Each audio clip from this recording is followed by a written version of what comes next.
everyone. We are back. It is the Some Disruptors podcast, and I'm Mac McKelvey. And I'm HK. Like, prompt. And our very special guest today, none other than the one and only Peter Sloterdyk. Peter, welcome. Hello, it's so nice to be here. Thank you for having me. All right, so Peter, where in the country are you today?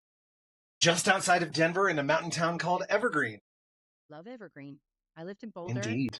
And I lived in Denver for a little while. It's a beautiful area.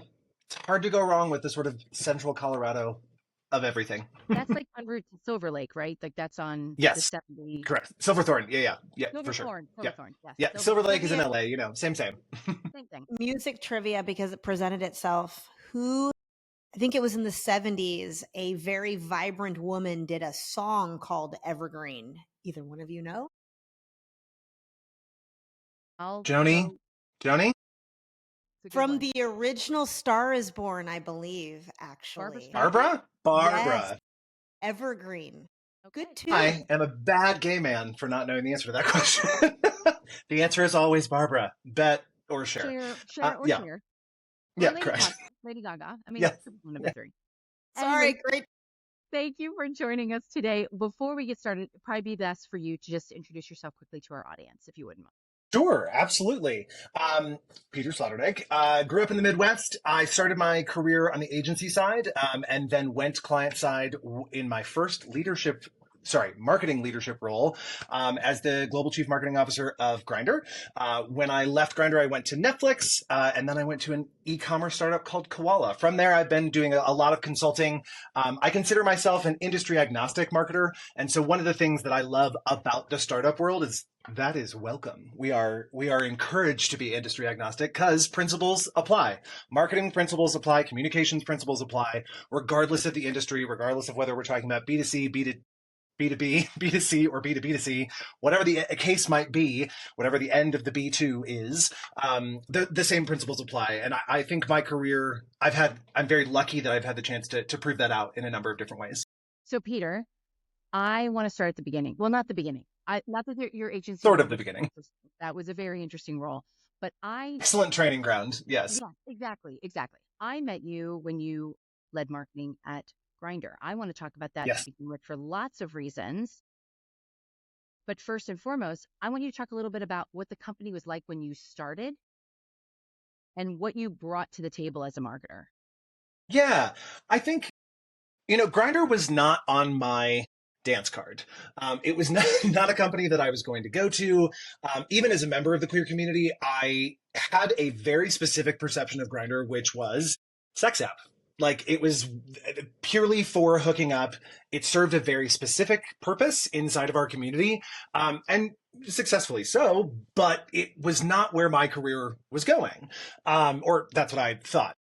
Finally, the recruiter talked me into having a conversation with the team there, and I learned that Grindr is a lot more than what the North American audience thinks it is. And that opened my eyes in a totally different way. When you are a Grindr user in Botswana or Tanzania or Saudi Arabia, you are using Grindr, A, to figure out that you're not alone and that you have a community, B, for sexual health information, to figure out where do I go get tested and how do I understand what is okay and not okay? What do I consider sexual safety and sexual health? And there's a huge amount of effort going into equality movements in countries where equality is like not a word that people use. So I'll give an example that removing criminalization of being gay from the Thai law, from federal law in Thailand. That's something that Grindr for Equality, which is the philanthropic arm of Grindr, accomplished. I knew none of these things before I started.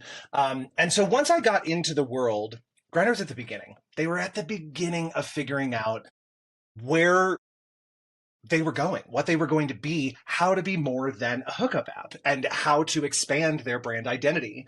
And realistically, prior to me starting, they had done almost nothing as far as acquisition was concerned. They had really enjoyed a great deal of organic growth, which we don't talk about anymore because it's like not a thing today, but it turns out it was a good long while ago. They just had great word of mouth within the community. And so they had incredible organic growth, but it was plateauing.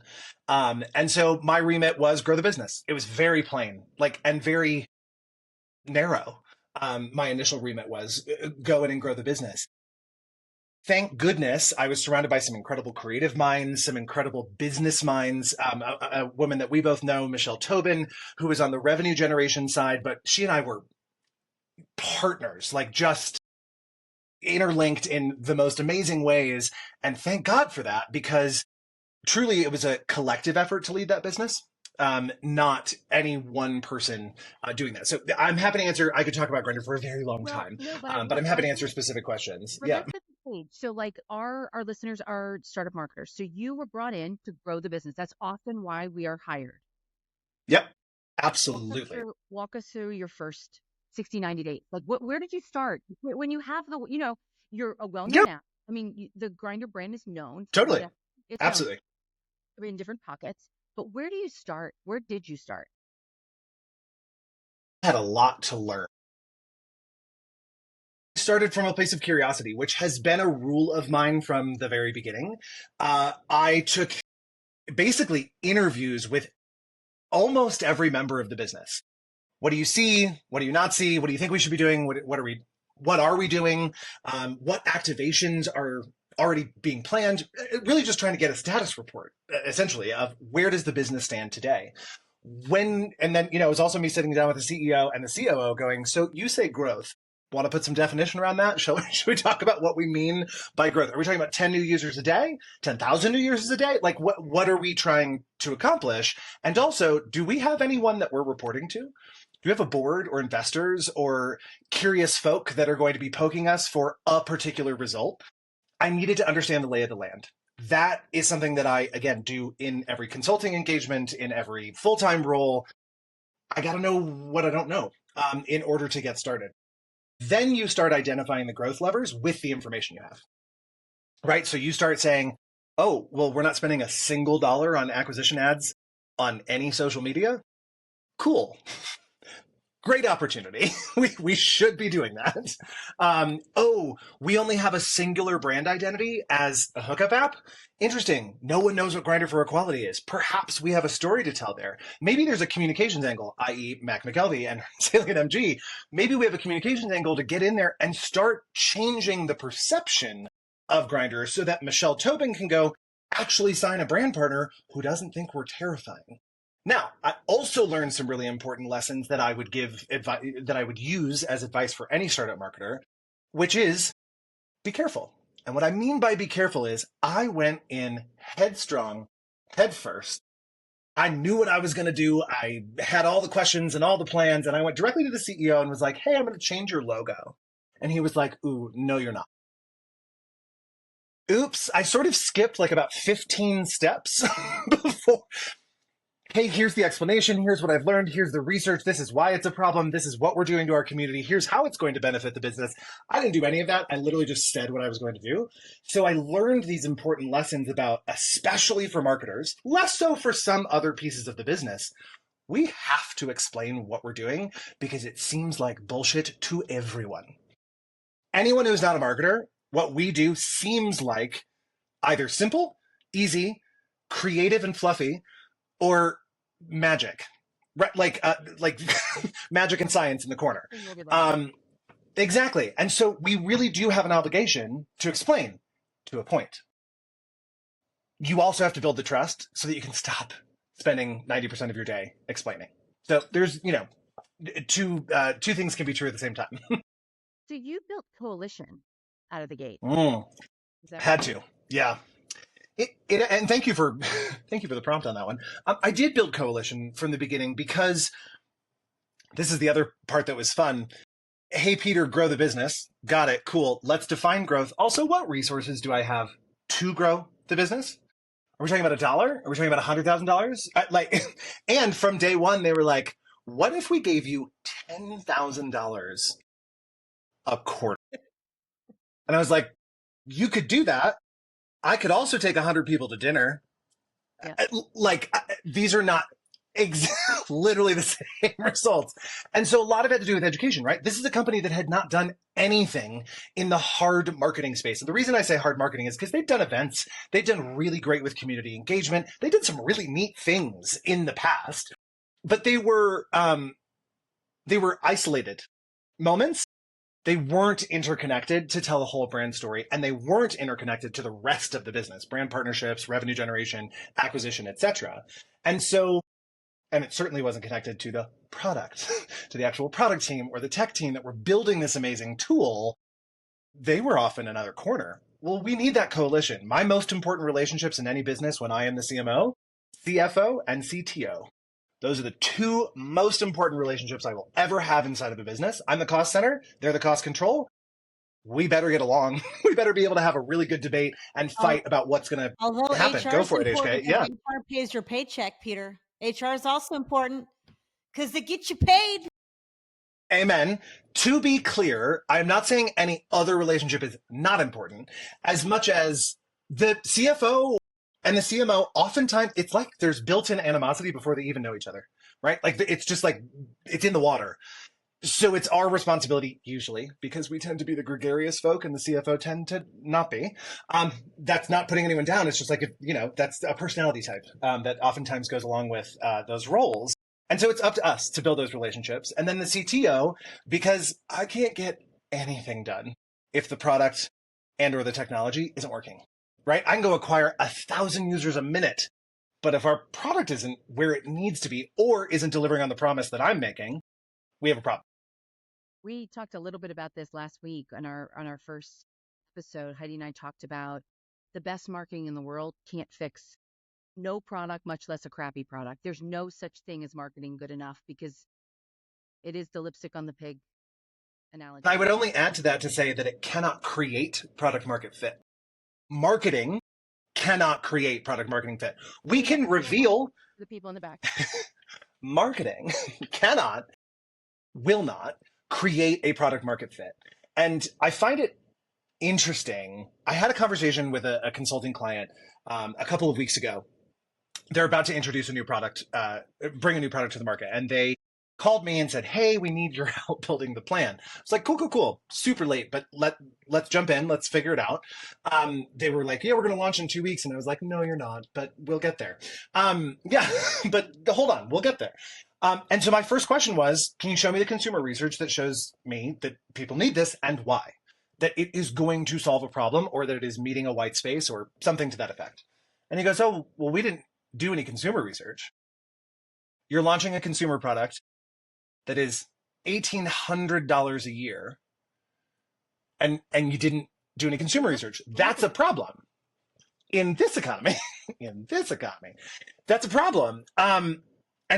We had a really healthy discussion about why that's a problem. And I said, listen, your product very well may have a product market fit. I hope it does. But we need to answer that question before I can tell you anything about how we're going to launch that product, about what that campaign is going to look like, about the messaging, about the hierarchy of importance of, hey, you're going to solve 3 problems? Great. Which one's the most important? We didn't have any of that information. So really, I ended up delaying the launch by 6 months because we needed to go out and do the research in arrears to answer some of those questions. Now, lucky for them, we got it. There is a product market fit. There is a way in. We can do this. And it's going to be a fantastic campaign. But that was one of the things I was so grateful when, if we go back to Grindr for a second, when I joined, I didn't have to worry about that. Like we had a product market fit. We were solving a problem. The challenge was people didn't know about the other problems we were solving. Right? So it wasn't just about social connection. There were many other aspects of the business. And that is, to me, another benefit of being a startup marketer, white space, all white space, everything in front of me. I mean, Mac, you and I had several conversations there of just like really fun brainstorms about what this could be. And I was so grateful for those because we landed on a really amazing opportunity called Into and launched this editorial platform for the queer audience to expand our audience and connect in a different way that had nothing to do with dating, had nothing to do with hooking up. And lo and behold, It added a ton of value to the business. It gave Michelle another really fantastic advertising partnership opportunity. And she was obviously a massive part of launching that. But it was a huge opportunity that inside of a legacy business would never have had the opportunity to do that. Never. But lo and behold, Joel and Carter, the CEO and COO, took a swing. They were willing to take a swing. Now, we did our due diligence to sell in the swing and help them understand why it would be a good thing. But I'm just so grateful that I got that chance to launch an idea inside of a startup, because it's really rare that you get to do that and see the success on the other end or learn something. Can we go back to something you said just a moment ago? A little bit of a Please, yeah. So let's say you walk in at consulting capacity, or you're the first marketer and you've got the product's already out in the market and they've hired a sales staff and they're like, what the heck? It's not flying off the shelves. Now go fix it's not working. it. Mm-hmm. And you make the recommendation to go out and do some research, whether it's back of the napkin or do the real gritty research. Sure. What happens if it comes back and you learn, ooh, that looks delicious, Mac. If you learn that there really isn't a product market fit, like talk to our listeners about how to have a really hard conversation with a founder about their baby. Because I'll tell you, that's hard. Like, what does that look like? It's ugly. HK, you literally couldn't have hit the nail more on the head. It is working with founders is a special, unique experience in and of itself. And there are similarities from one to the next, but truly we're talking about some pretty unique snowflakes. And the answer to your question from my point of view is there's a great deal of human learning before you can have the tough conversation, right? Why did you build this? Why do you believe in it? Who are you? What makes you tick? Do you care about your family? Do you have a family? Are you motivated by ego? Are you motivated by success? Do you just really want a big exit? Are you trying to earn a bunch of money because you want to give back to the world? Like all these motivational factors, those pieces of information help me understand how I'm going to couch that particular conversation about, by the way, your baby's terrifyingly unattractive and nobody wants it. And so, and it's funny. Listen, I'm a pretty blunt communicator. Sometimes that works and sometimes it doesn't. I have, eaten my shoe several times in those moments. But what I have found is that it is much easier to just talk about the facts than to try and put a spin on it. Because founders usually, there are exceptions to this rule, are moving so fast that spin, like, we don't have time for that. Like, we don't have time for spin, because 9 times out of 10, if you tell a founder that their product does not have a product market fit, or that their product is not well received, or something to that effect, usually the response is, well, that fucking sucks. How do I fix it? Right? They want to go right into solving it, changing the product, trying something new, whatever the case might be.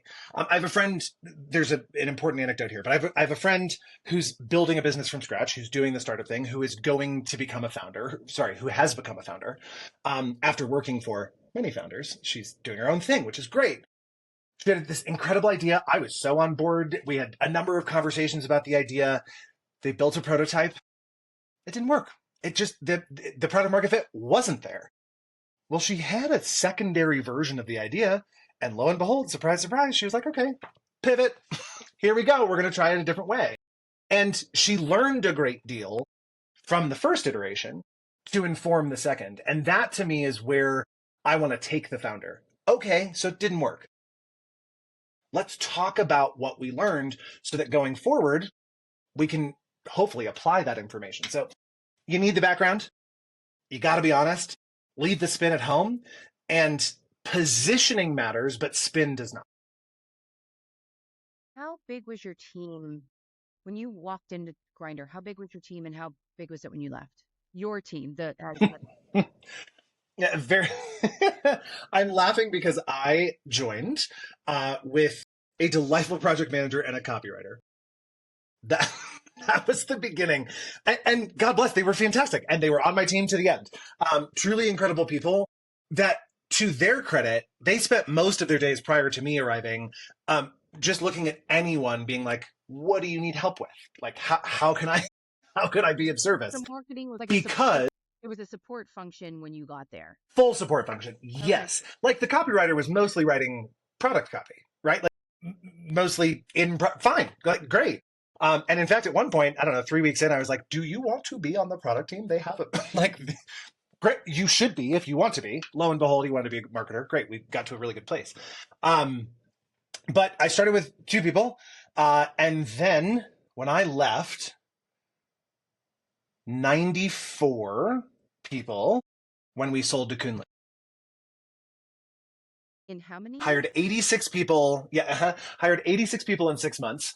I was there for just shy of 2 years when we sold. And it was amazing. Now, I also learned this is another thing I will say from a startup marketer point of view. Grindr was my training ground. Truly, like I made so many mistakes and learned so many things in that role. But one of the bigger lessons was hiring that I took away. My inclination, for some reason, when I started was to hire junior because there was so much to do, right? So I needed more doers. I needed more executors on the team. I had big plans and I wanted to execute them. So I started by hiring junior and then hired the senior folk. Incorrect. There's 2 reasons why that didn't work. One, I then hired the senior folk without ever doing a chemistry check, without ever figuring out if do we have a complement of skills? Are these the right leaders for these people? So on and so forth. I did not know what I was interviewing for. And then the second thing is I was micromanaging the crap out of everything because I didn't have any leaders on my team. And then when the leaders did show up, I didn't know how to not micromanage. And so, God bless, I had a VP of comms who came to me, VP of data, who came to me 2 weeks after I hired him. And he goes, can you not? And I was like, not what? And he goes, you're no longer allowed in my team meetings. You and I can have one-on-ones weekly, but I came here to run the data team for you, not for you to run my data team with me hanging out in the background. Thank God for blunt communication. Like, very important lesson. And so I would do that completely differently today. I would hire all of the senior folks who I like to refer to in startups. We need executive doers. We need executives who can operate and present to the board and present to VCs and are senior enough to know what the heck is up, but who are capable of being in the tools, who are capable of doing the work without a team on day one. Now, we'll get them a team. We'll grow. We'll get there. We'll make it happen. But they got to be able to hit the ground running. And ivory tower leaders don't usually have a role inside of a startup. What's your first leader hire and why? If I'm starting from scratch? Hardballs here, man. Hardballs. Okay.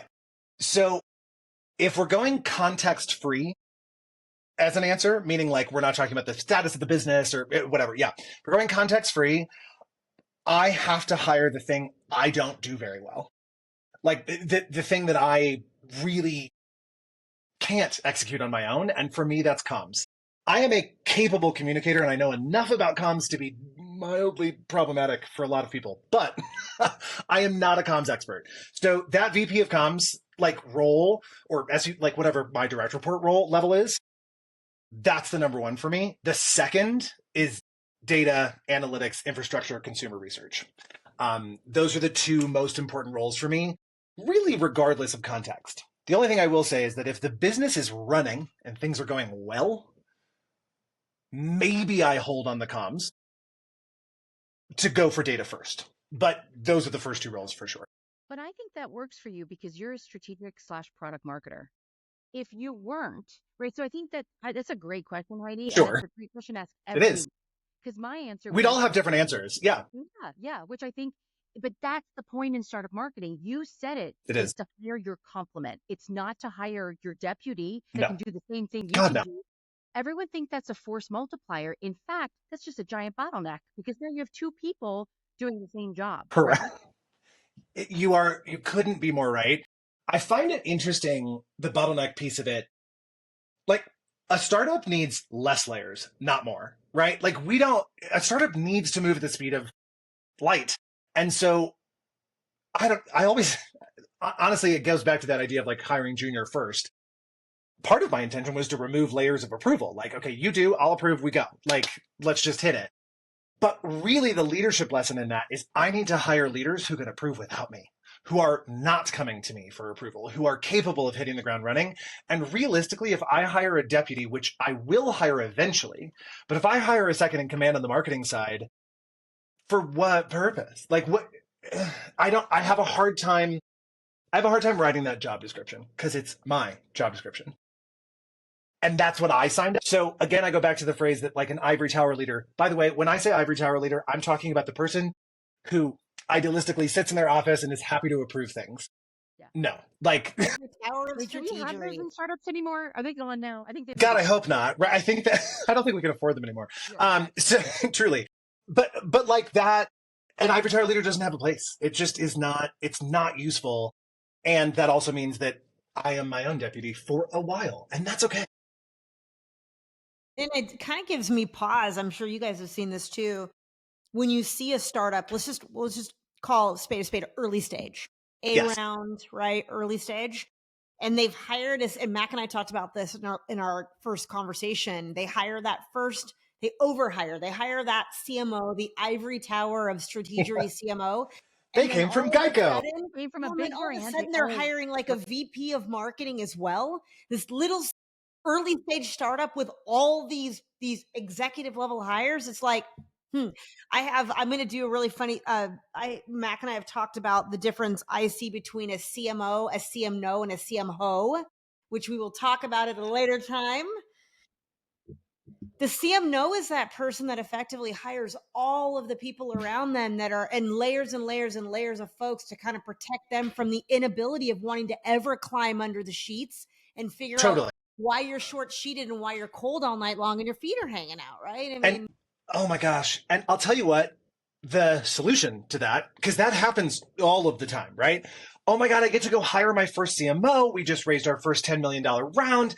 Listen, it's real easy to waste $600,000 of that, like very fast by hiring a CMO and their 3 VPs. Like it is, you can budget for the year. No program. It's gone, right? Like you didn't accomplish anything. You just have people on staff. Like it's problematic. However, there is a version of that event that is, I guess, somewhat new, though it's not new. We just have formalized what we're talking about, which is either the consultant or the fractional hire. Fractional. Exactly. A founder might say, I don't know anything about marketing, so I need a super senior, super seasoned, very capable human being to come tell me what I don't know and build the function that is going to serve my business. I will come in, I will do 10 hours a week for 2 months and I will build your team from the ground up, but you don't need me full time. Like, that's so smart, Peter. At all. I got to tell you, so I'm not a huge fan, this will be controversial, of the fractional. I get that. In perpetuity.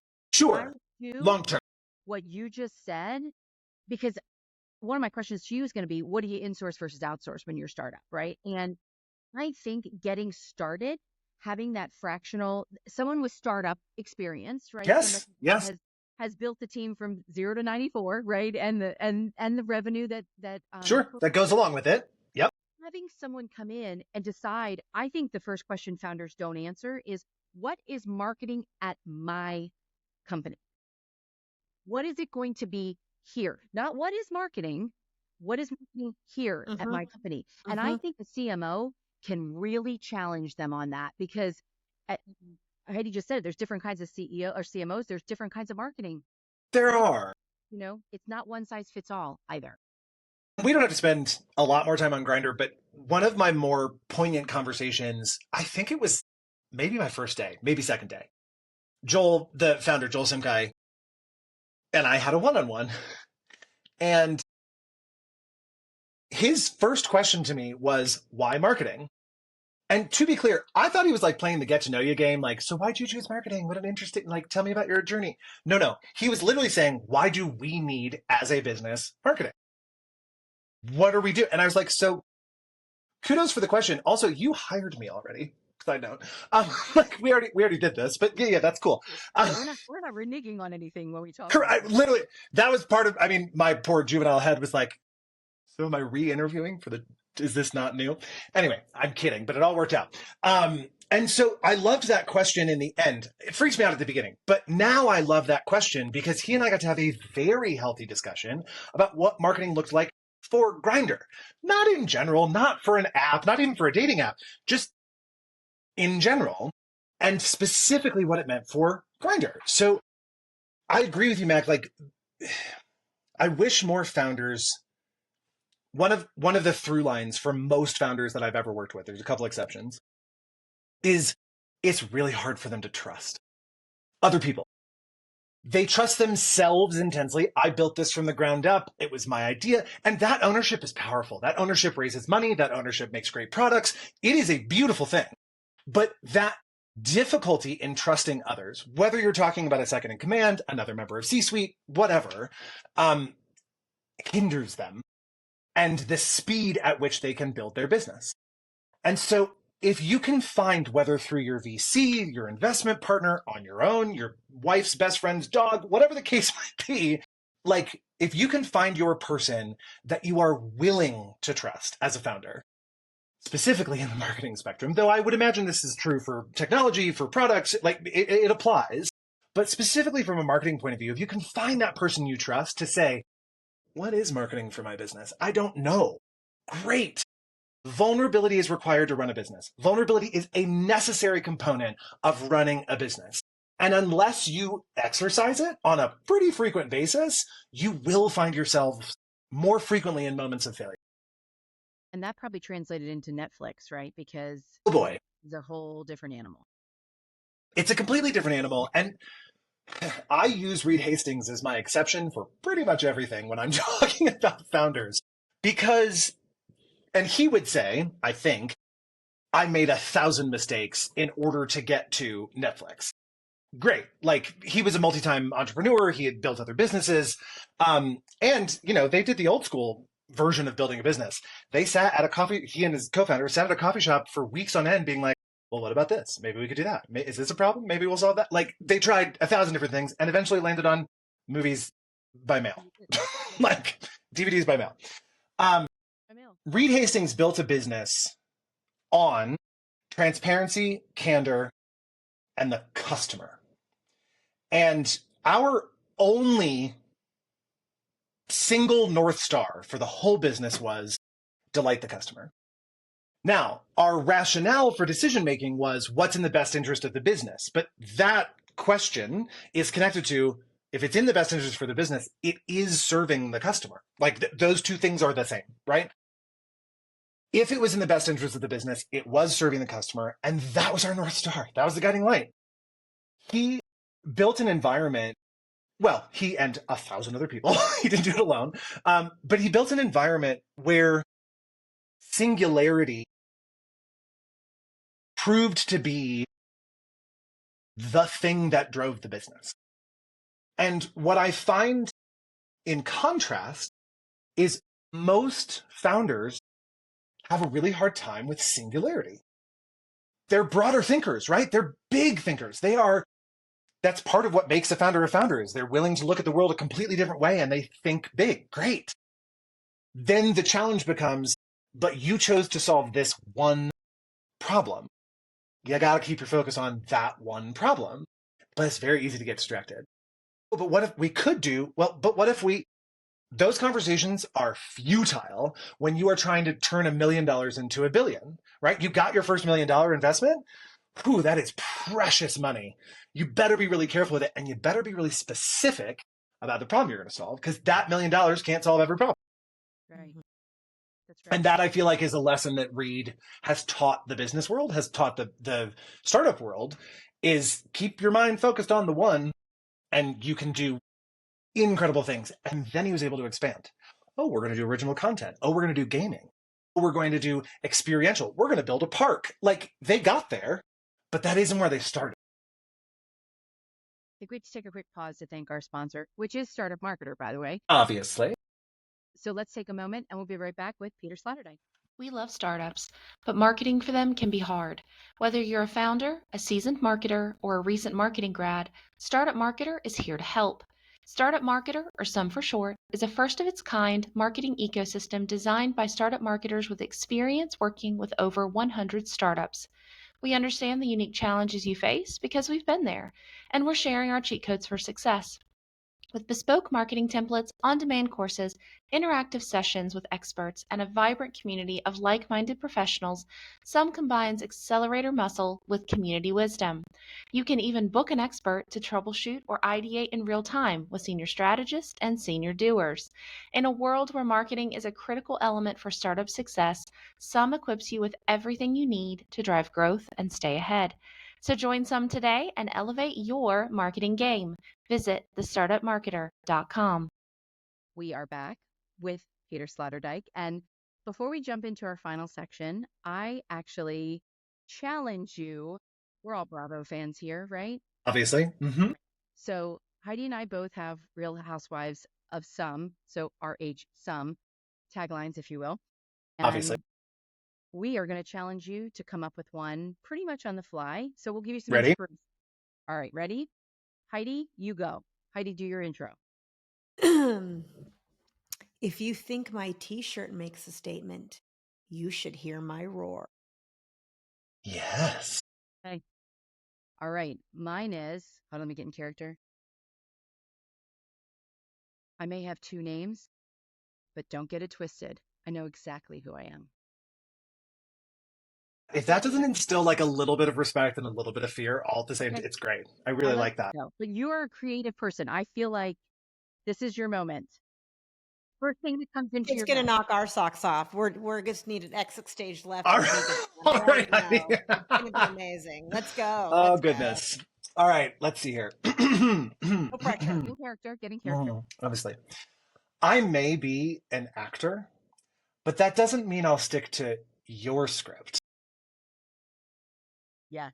Oh God. Oh, we are not worthy. We are not worthy. Listen, if that isn't a tagline for my life, I don't know. Like, Well, you know what though? That's actually a very good transition. That's like a softball because the last topic we really want to talk to you about and spend the last chunk of this talking about is today, is the curveball that is the unprecedented time that we've been in for, I don't know, 5 years now almost. is it still unprecedented? Or are we just saying like this is it? I just The keep end of the thinking world at as some we know point, it. Thank you, REM. at some point, 2019-ish may feel like, I don't know, but Ideally. times. Peter, so you were at Grindr, you went on to Netflix, then you went, I remember you at Koala as well. During COVID, you started a Yes. brand job in Australia. It was like the month that it jumped, right? Am I remembering correctly?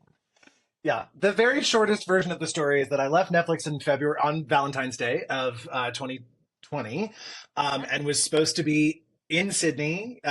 My husband and I were moving to Australia. That was the plan.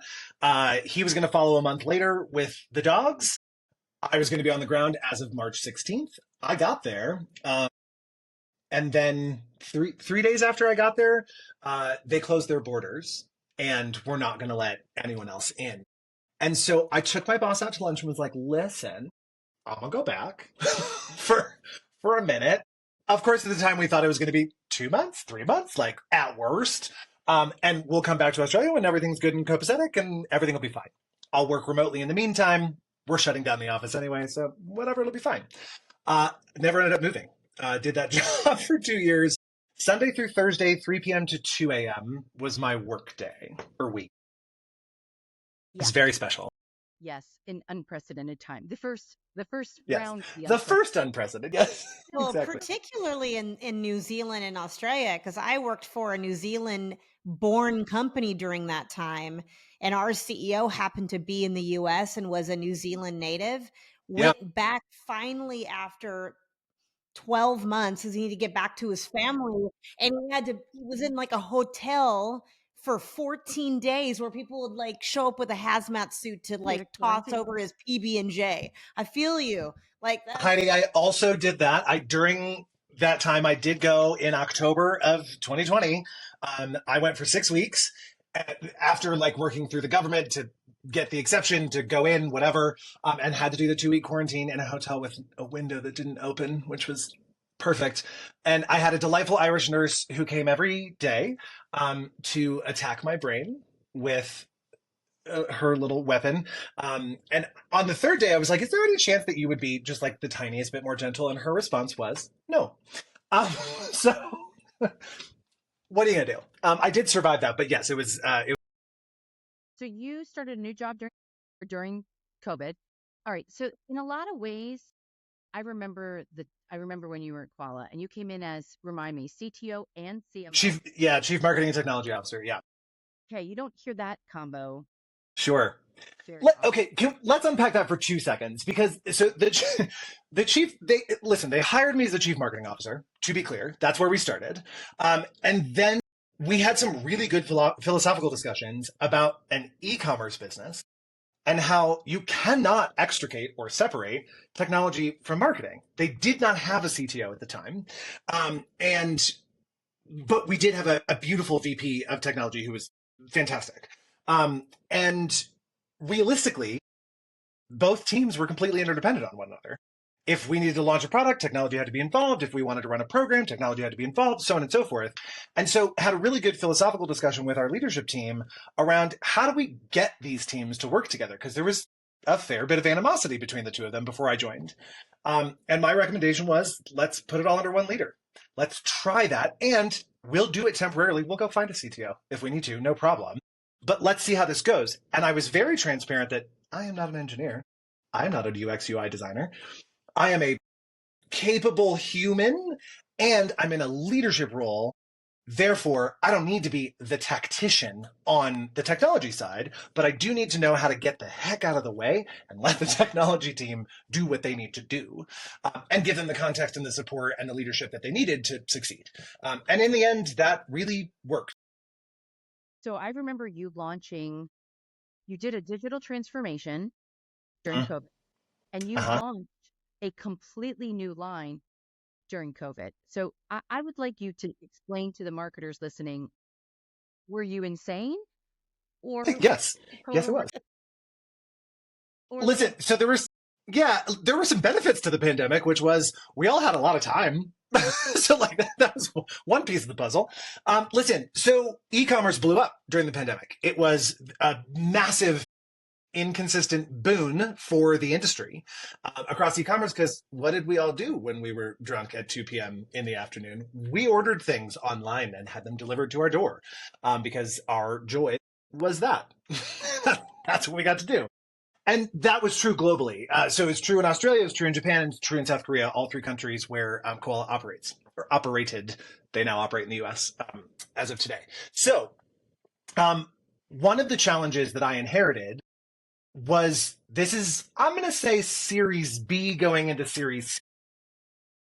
It was in a slightly different place as far as fundraising was concerned. They were doing well on the profit side of business. So it was less about the fundraising side and more just kind of stage of where they were. And realistically, they had built this beautiful, successful business on a foundation of spit, tape, and a dream. And that's cool. That happens all the time. But we had all these massive aspirations about growing globally, about launching new countries, about launching new products. And the infrastructure supporting the business was not set up for any of it. And so the digital transformation project was a complete rebuild of the e-commerce infrastructure. So we went from Shopify to BigCommerce. We rebuilt the website from the ground up, had to recode the whole thing because, my God, it was messy, because it had been built by hope and a dream, right? 100%. So we cleaned all of that up, a lot of tech debt to handle. That was fine. We redesigned our entire experience as far as UX and UI were concerned, which was so necessary and beautiful. The team did such a good job. We worked with an agency partner to expand our resources because we needed to do this quickly. And then we also rebuilt the brand. We had this beautiful, well-recognized Australian brand. However, it didn't really have a lot of brand definition behind it, right? So they had not spent, as this happens with startups all the time, they had not spent time developing their brand. Now is the moment. Now is the time. So we did a full brand Bible. We did a full brand redesign. And then the last piece of the puzzle was data and analytics infrastructure. We didn't know enough. We did not have the information to make really good decisions throughout the business, whether we're talking about product development, marketing, investment, operations, last mile, any of it. We didn't have the information we needed because we didn't have the right data and analytics infrastructure to learn that. So I hired this magnificent woman named Virginia Wee, Dr. Virginia Wee. I think she has like 14 doctorates, not really, 2. She's very impressive.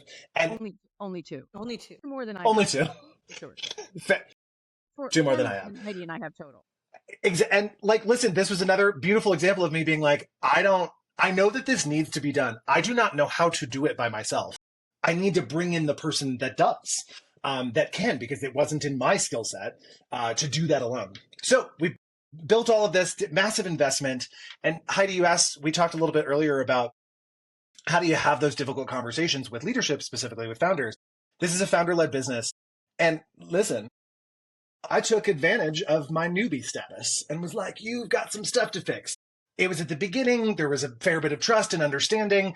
And I ran with it because I knew in my bones that it was the right thing to do. We put all of that work in, and in 6 months, we rebuilt the business from the ground up, all while still selling everything as it was going. And then, yes, during the pandemic, we launched new products, new brand, new website, whole new thing. And it didn't all fall apart, which was awesome, and ultimately resulted in some beautiful revenue numbers that I'm very proud of. So it was a lot, but it was very much worth it, and at the speed of start. So we're still in unprecedented times if we're going to just go down that path, right? So our listeners are mostly startup marketers, and they're nervous, right? And the founders that are listening, they're nervous, right? And they are a little less risk, or a little more risk averse right now than were even a few years ago, because capital is expensive and difficult to grab, and runways are looking rather short. So I'm going to ask you the pointed question now. Asking a marketer this question would seem like a softball for you to be like, well, of course not. But I want you to give your reasons why, if you agree with me. Here's my statement. It's a statement. It's not a question. Companies should be investing in marketing now if they want to be the leaders in their market tomorrow. True or false, and why or why not? I do agree with you. I think there are some interesting yes ands to that statement, because listen, every business, especially on the startup side of life, is dealing with 1,000 things at once.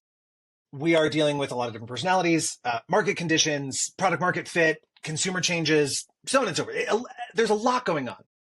But the reality is that if we can together inside of a business collectively narrow our focus down to the one thing we need to do, and then answer all the questions that go into how are we going to do that one thing, weirdly, I promise you, investment in marketing and investment in product, and usually investment in infrastructure, are the 3 things you will land on to accomplish that one goal. And what's funny to me is the amount of decisions or lack of decision making that is motivated by fear right now. I get that it's a scary environment. I am not downplaying that things are weird and unprecedented and funky and we don't know where our next dollar's coming from. I get all of that. But if we hang out, somebody else is going to pass us. If we freeze, we're no longer the hare between the tortoise and the hare. We are the tortoise and we're hanging out. Now, I know the tortoise wins at the end, but only because they kept moving, right? And so we're going to get past. Somebody is going to do what we should be doing if we don't take advantage of the moment. So I appreciate the fear. But when we make decisions out of fear, it's kind of like when you make an assumption, you make an ass out of you and me. When we make decisions out of fear, or we don't make decisions out of fear, we fail. It's just very clear. And there's 1,000 stories in history, whether we're talking about the Great Depression or otherwise, there are 1,000 stories in history that tell us that's true. So doubling down on what you believe, investing in the thing that you have proven works in one way or another, through consumer research, through product market fit, through your business going in the right direction. I know there's a couple businesses that I'm working with right now that are enjoying the ride. And I'm like, oh God, no. Yes, it's going well. Great. Invest. Now is the moment. Exactly. Double down. And don't get comfy. Right? Any startup founder, successful or otherwise, will tell you the minute you get complacent, it's over. We're done. You can't slow down. So I think not only do I agree with your statement, Mac, and I'd be curious about Heidi's opinion on this, that internal conversation, my call to action for all of the startup marketers at any level, by the way, is engage your bravery. Engage your bravery and show up with the data, the information, and your know-how, your gut instinct, and commit to it. You don't have to be an asshole, but show up with your bravery. Man. Yeah, I love this conversation because I think so much of the time us as marketers focus on the why do we not do this instead of the why not. So you have the conversation forever like, can I have some more money to go to the movies, Dad? I need to invest in these channels versus we can't afford not to. And here's why. Correct. Can you tell me why? It's the And why. I think flipping the script the a why. little bit with that courage and being, direct but respectful in that conversation. Again, you got your quiver Absolutely. full of the creative and all the data and the analytics and the proof point. But this is, to your point earlier, Mac, this is where the game has changed. The game has changed when everybody else is looking around trying to figure out. It's the folks that are keep plowing forward and they're trying the new things. So yeah, I couldn't agree more. Mac, Heidi, I really agree with that. If this, then that, right? When you are talking to a founder who is, or a leadership team who are operating from a place of fear, help them understand the consequences of inaction, right? Don't say, hey, I need $100 to do this. Say, if we don't spend $100 on this, this is the consequence. This is what will happen. I ended up in a couple of different instances, I've had to prove it out. I've had to say, okay, I think you're wrong, but let's do what you're suggesting. Turn off marketing, turn off performance marketing, whatever. Let's see what happens. See how it goes. 99 point, every time I've been right. Like it's because this is the challenge. And I'm going to bring it back to decision-making. Who has the power to make the decision? Is it always the founder? That's a problem. The founder doesn't know everything. The founder knows what they know. But if they are the only ones who are capable of making a decision for the business, it's over. It's going to last 10 minutes and then it will be done. And maybe they got an exit. Maybe they got an acquisition. Cool. Great. Good for you. But it's not going to be a long-term business because that is not how you build anything. Exactly. You've got to give up the decision making. If you've got a marketing leader, that is the person who makes the investment decision. If you've got a financial leader, a CFO, that is the person who is in partnership with making the investment decision, so on and so forth. It all can't sit with the founder. Can I ask a question on a bright light right now? So please. What is something, as you're talking to founders, and I know you do a lot of coaching with other CM or with young CMOs who are first-time CMOs, regular CMOs. I know you do a lot of coaching too. What kind of bright spot are you seeing right now? Like what you're a little fired up? I appreciate the question, and I agree with you that it's important to have the other side of the coin. Yeah. The bright spot for me is how creativity thrives in pressure situations. The ideas that I'm seeing, the reinvention of the wheel, the ability to say, okay, well, if I can't do that, what do I need to do? Like, we're all in problem solving mode. And so I'm seeing especially the younger set of marketers, which used to be me, but sadly no longer. Used to be. Yeah, right. Like, I remember those days. Exactly. Oh my God, I was so protective of my age for so long. Anyway, these younger marketers are showing me how invention and reinvention, I guess, in a lot of ways, is driving the business. So creative thinking is powerful right now because it's being fueled by the fear, by the pressure, by the constraints. And, a couple diamonds are coming out of it. And it's really exciting to see that. And I think this goes back to what we were saying before. The landscape is quiet right now. Like, if you are a marketer who wants to break through, now's the freaking moment. Because even the big brands, P&G, Starbucks, whatever, they're all struggling to figure out how to break through, which means they're not currently very loud. And so the landscape is just quieter. You can see that in the media spend numbers. Like, it's quieter. And so what an amazing opportunity to break through. Whereas, like, if you're planning a big Super Bowl moment, maybe not right now. Like, maybe don't do that because so is everybody else. What is everybody else not doing? Halloween? Probably because everyone's terrified of the election. So take advantage of Halloween, right? There's options. And so our last question for you, Peter, my last question for you, Peter, is advice to the younger Peter. You're starting out, you're getting rolling. Would you remain in marketing? What would you do differently? How would you get started? Like, all the Sure. things. Yeah, we can do a separate podcast on just this subject. Listen, hindsight's 2020 always, but I think the biggest piece of advice that I would give starting Peter from the beginning, especially on the agency side of life, is listen more than you speak. I have so much reverence and respect for the people who, there you go, Mac, right? Next to my computer. And I said earlier in the podcast, marketers are generally gregarious, right? We are generally, not always, but generally extroverts, generally willing to sort of engage in any audience, etc. That can be a superpower and like lean into it. That's great. But that also means that we need to be hyper aware of when to shut the mouth, when to just listen, because there's incredible information around us. And again, not to overconnect things, but we're talking about this like quieter landscape and the ability to break through. It's probably not going to be your idea, like the marketing leader that breaks through. Just realistically, it's probably not. It's probably going to be someone on your team, the janitor, your EA, whatever the case might be. That idea is probably going to come from somewhere else. But if you are too busy talking, you're not going to hear it. You're not going to be able to elevate it, and you're not going to be able to do anything with it. And so I really, from the beginning of my career and even today, it's a reminder for me to spend more time listening than I do talking. And, like when I have team meetings, when I have leadership team meetings, that's my rule. I don't run those. Someone on my team does. I'm there to listen. I'm there to answer a question. If anyone, like it's an open door, but I'm not there to talk. And that is a really important piece of it. I love that. I would probably say, adding onto that for myself, and my shirt says, Please. if my mouth doesn't say it, my face will.